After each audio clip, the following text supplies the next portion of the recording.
Muito bem-vindos mais uma vez, espero que as sessões paralelas tenham corrido bem. Vamos agora avançar para o segundo segmento, se assim se poderá dizer, deste seminário, promover equidade e qualidade na educação através do trabalho colaborativo. Nesta segunda conferência do dia, para nos falar sobre escola para todos e com todos, apresento Rui Trindade, professor na Faculdade de Psicologia e de Ciências da Educação da Universidade do Porto. Esta conferência terá a duração de 30 a 35 minutos, seguida de um espaço para perguntas e respostas. Professor Rui Trindade, muito obrigado aqui pela sua presença. O espaço online é seu. Muito obrigado, muito obrigado.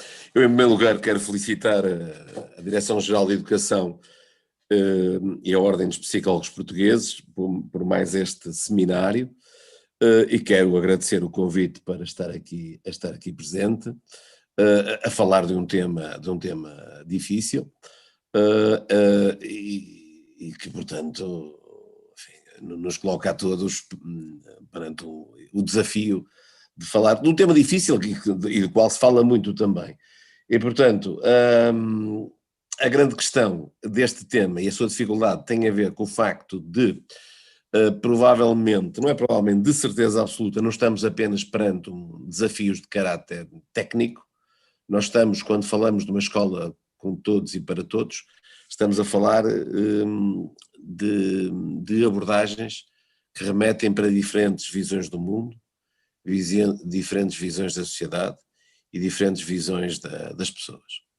E é de acordo com este pressuposto, e agora passo a partilhar a tela, é de acordo com este pressuposto que eu me situo, não é?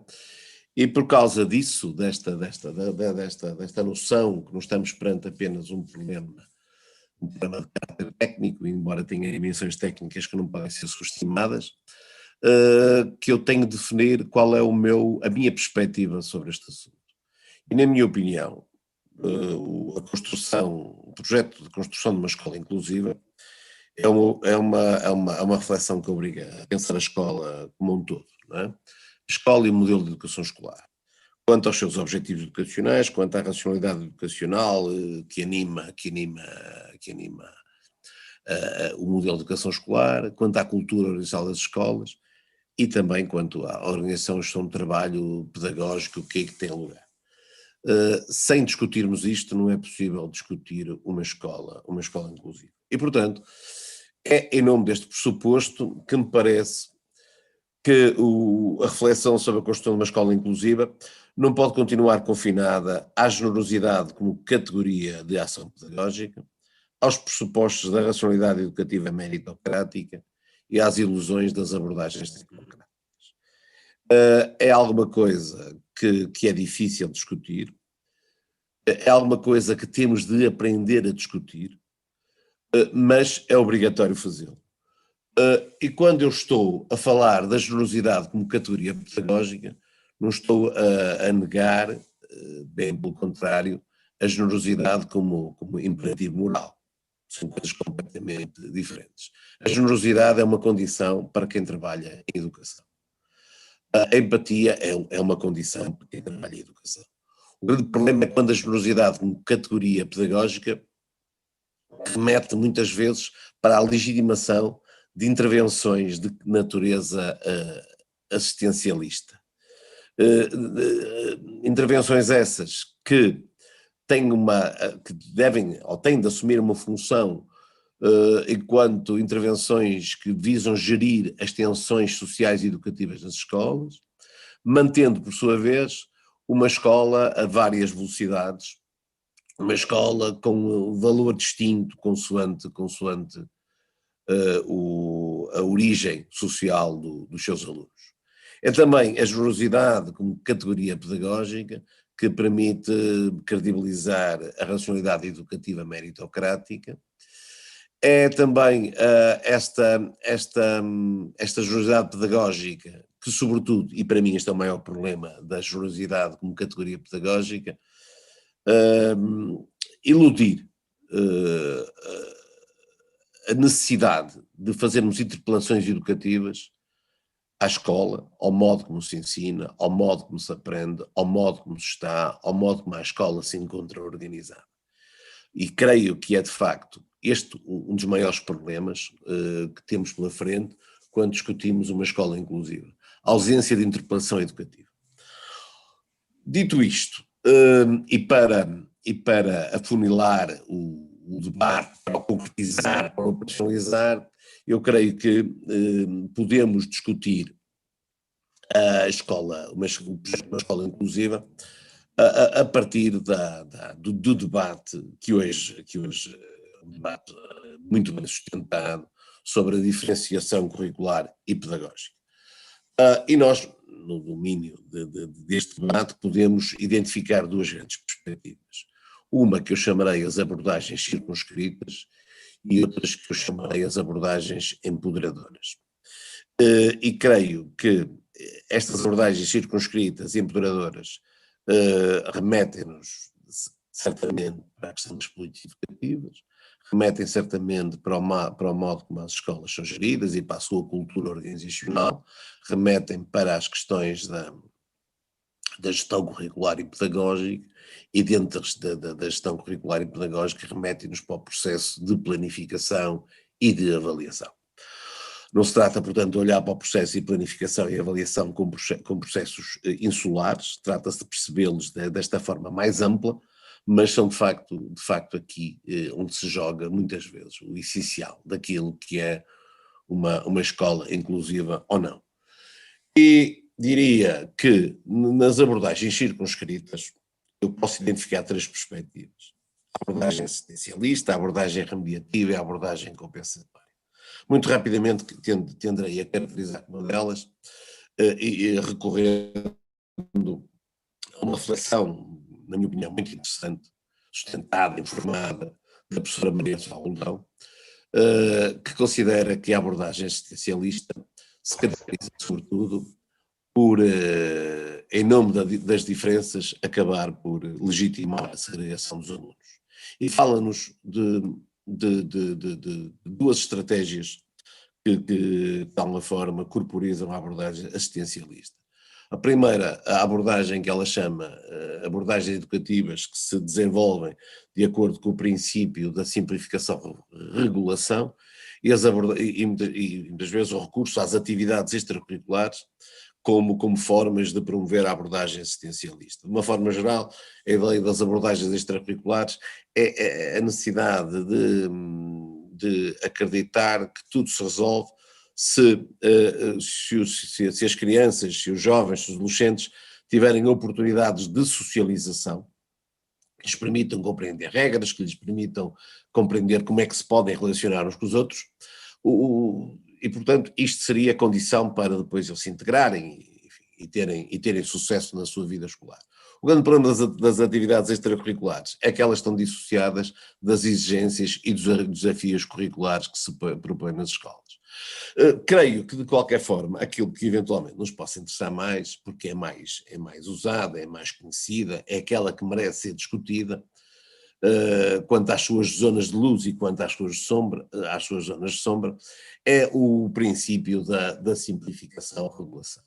E o princípio da simplificação-regulação, na perspectiva da professora Maria Aludão, entende a diferenciação de uma forma que eu diria pobre e que eu diria segregacionista. Porquê? Porque normalmente é o tipo de atividade que supõe, digamos, iniciativas particulares dirigidas para alunos com dificuldades de aprendizagem ou com dificuldades de comportamento, e que se definem por, normalmente, objetivos curriculares estéreis, do ponto de vista das aprendizagens e da formação dos alunos, critérios de avaliação de exigência contingente, que normalmente tendem a secundarizar o desempenho académico para se situarem, sobretudo, na valorização das atitudes e dos comportamentos. E, portanto, um tipo de intervenção que, sobretudo, visa dotar os estudantes de novas competências sociais e de comunicação verbal, entendidas como, de facto, o grande objetivo para aqueles que apresentam dificuldades de comportamento e dificuldades de aprendizagem. Diria que,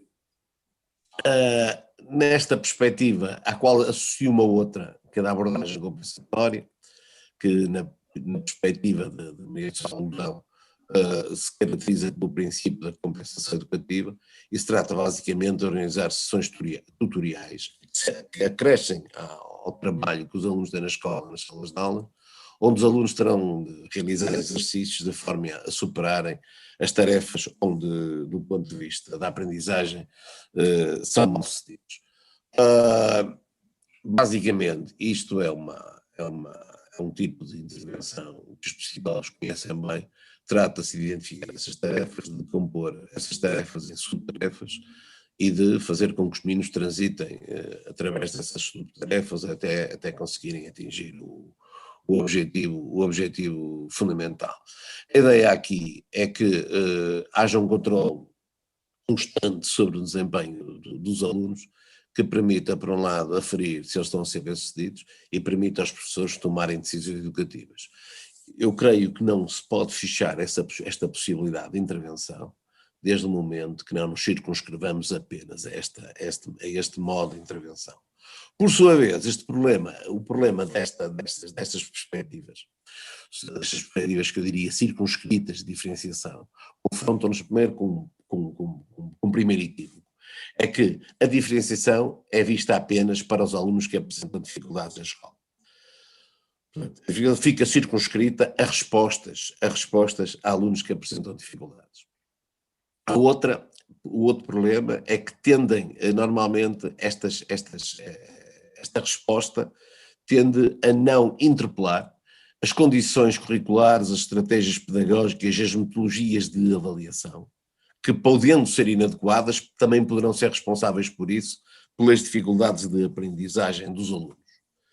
Por outro lado, depois há o modo como isto se concretiza. E o modo como isto se concretiza é alguma coisa que também merece da nossa parte muita atenção. Porque muitas vezes é proposto iniciativas de compensatórias face aos estudantes, que assentam em avaliações muito pouco rigorosas, muito desfocalizadas das dificuldades da aprendizagem dos estudantes, muito desfocalizadas das suas circunstâncias de vida, e que tendem normalmente a repetir nas situações de compensação educativa exatamente as mesmas estratégias que estiveram na origem do insucesso dos estudantes. É a famosa estratégia mais do mesmo. Portanto, pode considerar-se, então, que as abordagens circunscritas da diferenciação pedagógica poderão constituir exatamente o modo de impedir a escola inclusiva. No momento em que legitimam através do reconhecimento da diferença, legitimam muitas vezes a segregação e legitimam muitas vezes um discurso catastrofista, o discurso da inevitabilidade.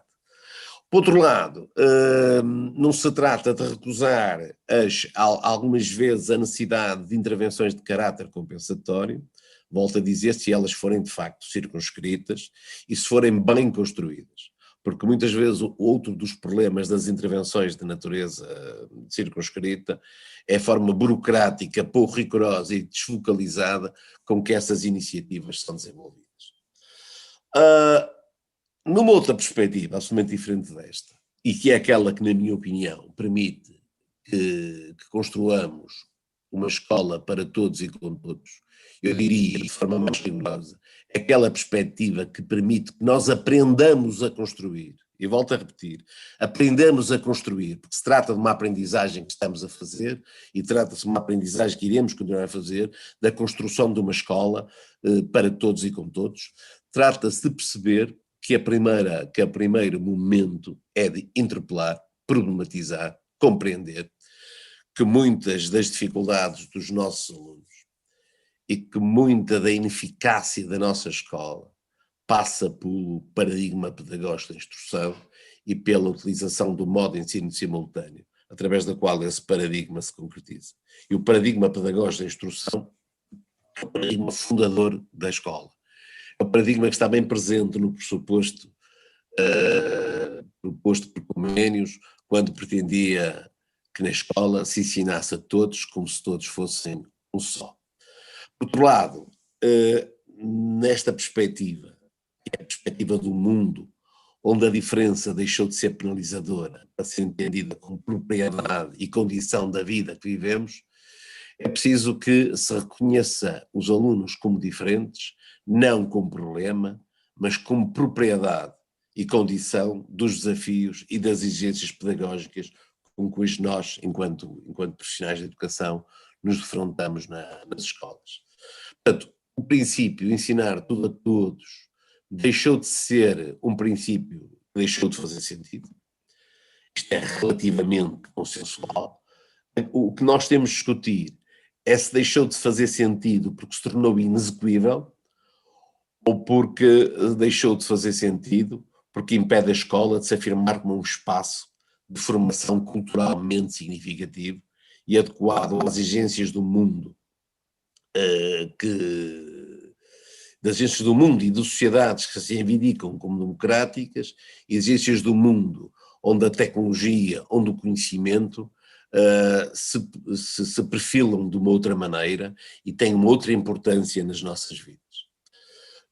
Portanto, para a abordagem empoderadora, a possibilidade de construir uma escola inclusiva passa por subverter a gramática de ensino, que tem vindo a dominar a organização e as rotinas da escola. A gramática de ensino esta que implica repensar as relações que os alunos estabelecem entre si e os planos de estudo, as relações que os alunos estabelecem com os seus professores, as próprias estratégias de mediação e de interlocução pedagógica e também, fundamental dizê-lo, a concepção e as práticas de avaliação em curso. Maria do Céu Roldão propõe neste âmbito então que a classe-turma possa deixar de ser a modalidade nuclear através da qual os alunos são agrupados. Isto não significa acabar com as turmas, significa que se tem de pensar noutras formas de o fazer. E neste momento nós temos algumas experiências e temos algumas iniciativas que nos permitem perceber o que é que a escola pode ser, desse ponto de vista. Acabar também com a segmentação do ano de escolaridade, e aqui também temos hoje uma larga experiência e muitas iniciativas que nos permitem perceber que é possível funcionarmos não em torno do ano de escolaridade, mas em torno do ciclo de escolaridade, pensar a organização do espaço, do tempo das atividades dos alunos em função de outros formatos, podendo haver momentos de partilha coletiva, é preciso pensar em trabalhos de grupo, em trabalho entre pares, entre seminários, entre formas mais flexíveis e, digamos, adequadas de organização do espaço e do tempo das aprendizagens e a própria intervenção dos professores ser pensada a partir dos pressupostos. E o pressuposto que nós temos de superar, e eu admito que é difícil superar, eu admito que necessitamos de um tempo para o fazer, mas é que não se pode continuar a partir do princípio, que é a função dos professores é ensinar alunos que à partida são entendidos como ignorantes e incompetentes. O ponto de partida não é a ignorância e a incompetência dos alunos. O ponto de partida tem que ser aquilo que os alunos sabem e aquilo que os alunos são.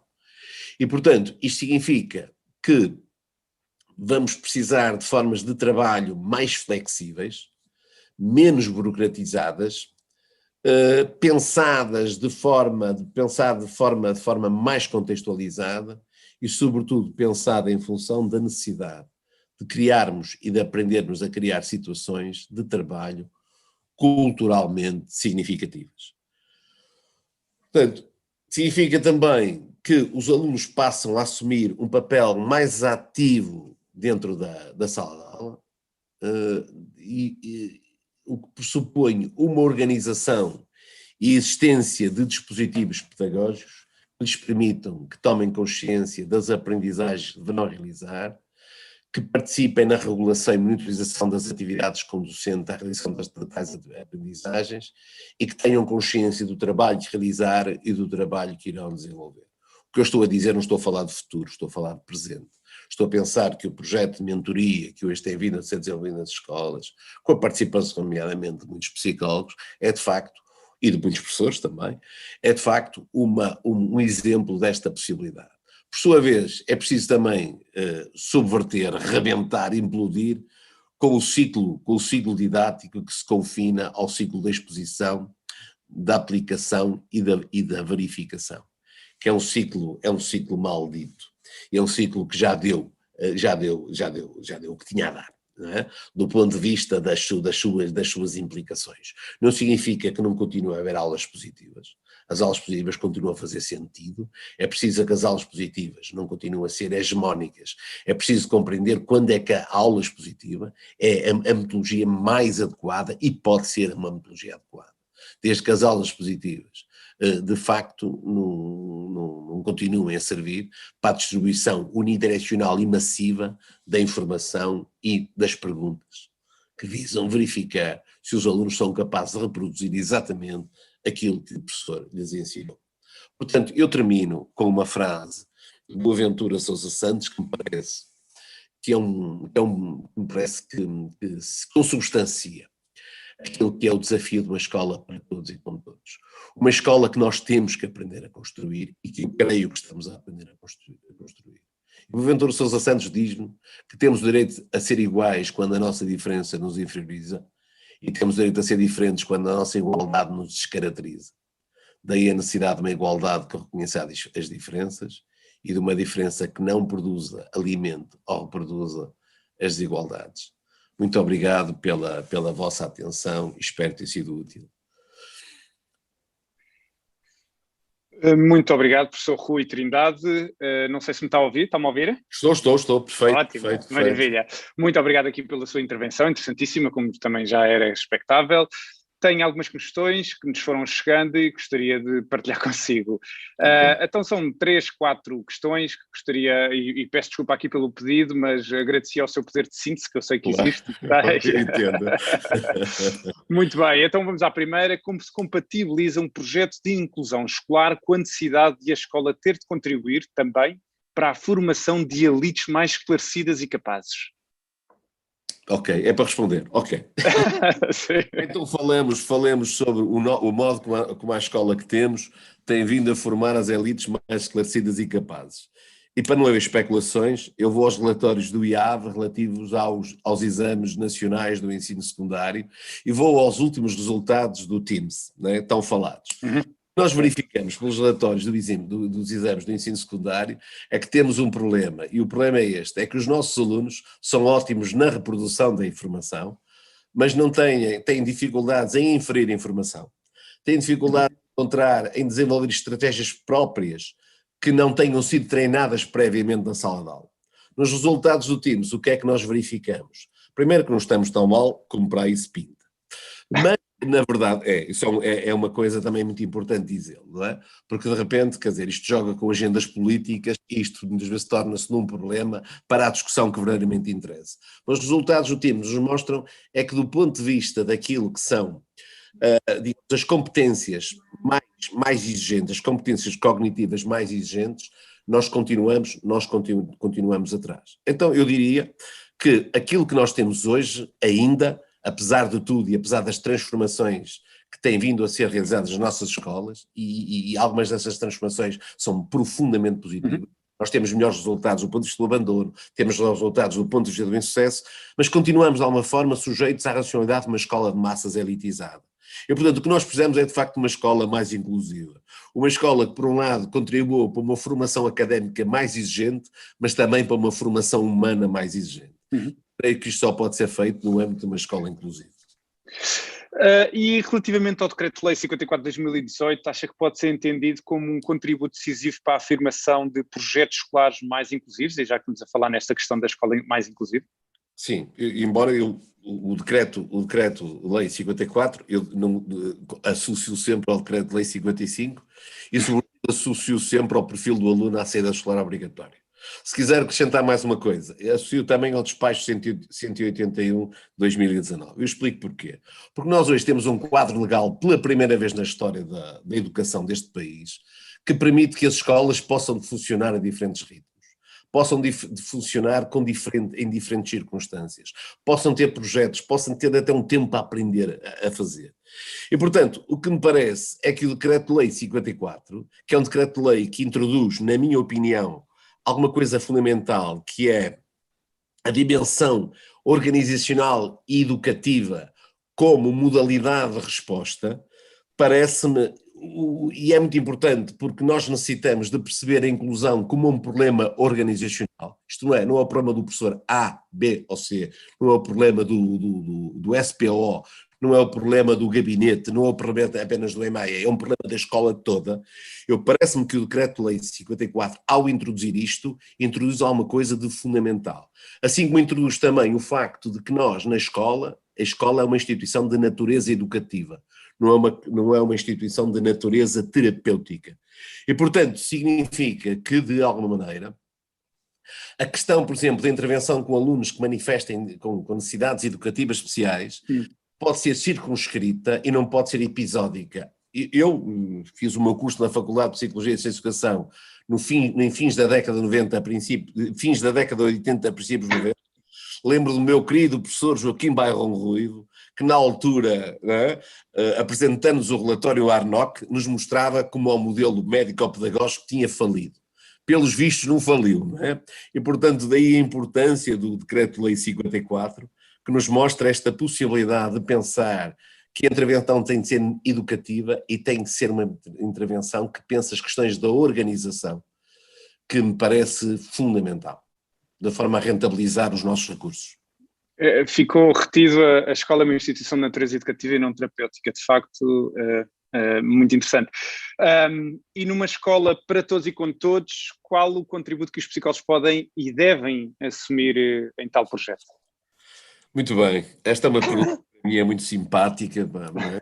Eu acho que ela tem de ganhar visibilidade. Eu acho que os psicólogos, e quando falo de psicólogos, falo dos assistentes sociais, falo dos especialistas em ciências de educação, falo dos educadores sociais, mas falando dos psicólogos específicos, eu acho que eles não podem ficar confinados a uma posição periférica ou circunscrita.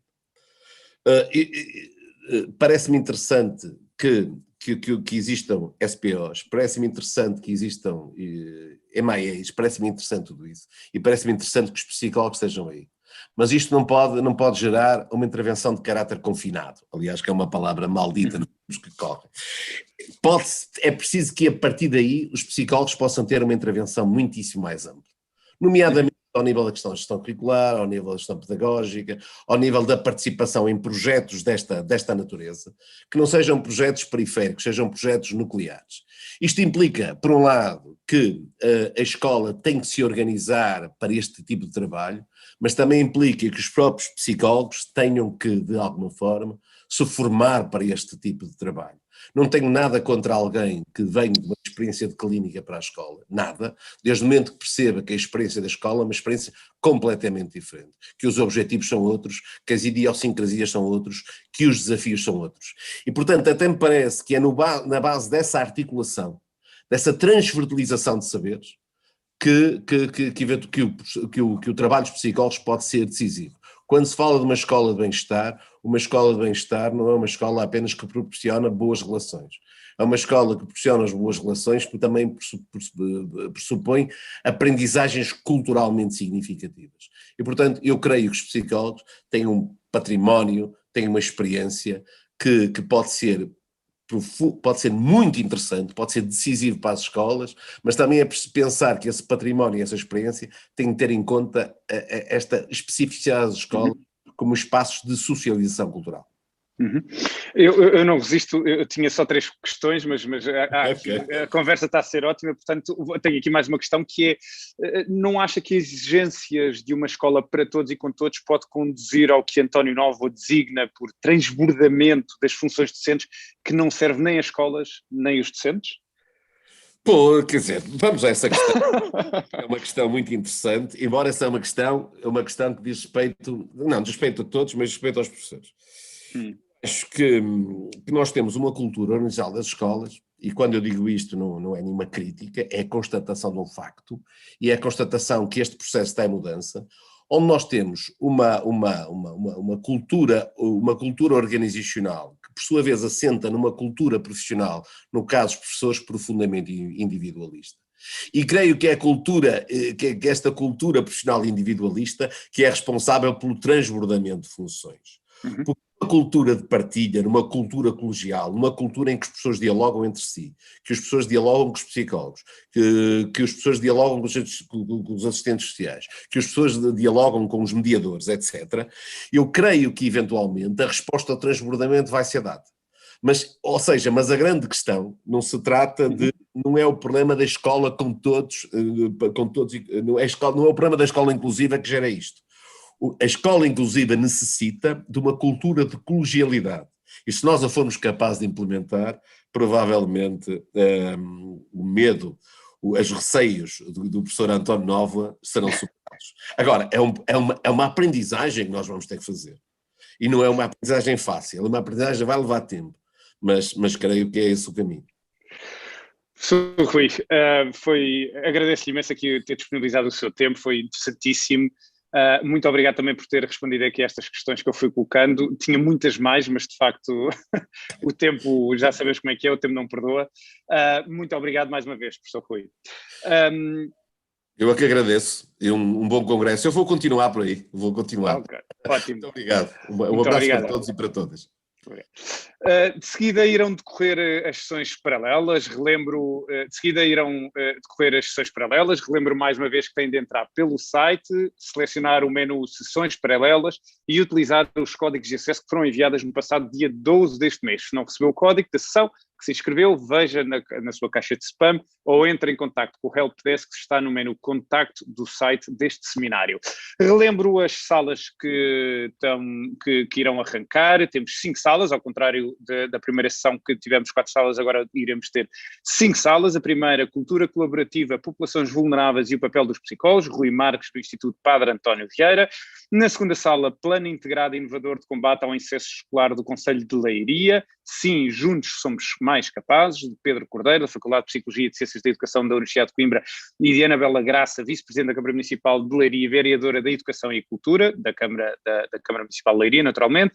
Trabalhar em rede, um modelo de organização intermunicipal das intervenções de carreira, Maria do Céu Taveira, da Escola de Psicologia da Universidade do Minho. Na sala 4, Comunidades de Aprendizagem Included, as ações educativas de sucesso para a inclusão e a coesão social, de Maria Casada, da Universidade de Barcelona.